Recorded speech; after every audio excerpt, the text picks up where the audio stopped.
खास चिज देखाउन आँटेको छु। यो टनलको भित्र पस्दाखेरि चाहिँ ऊ दुलोबाट पस्दाखेरि यता निक्लिने जग्गा पनि छैन।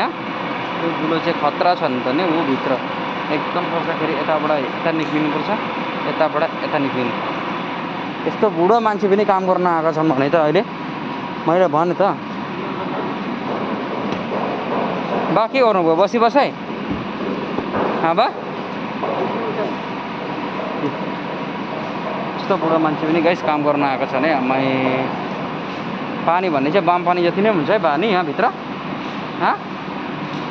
केही भयो भने त कताबाट निक्लिने जग्गा पनि छैन नि बा। माथि दुलो छेड्नु अरे यो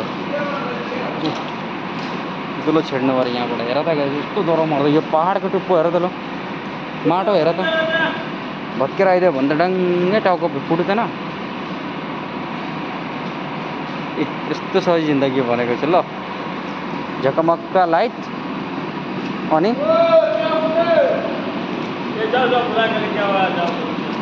यति पानीमा पनि हिँड्नुपर्छ। पानी पनि छ धेरै यहाँ। यो पानी उम्लेर आएको पानी हो क्या तलको।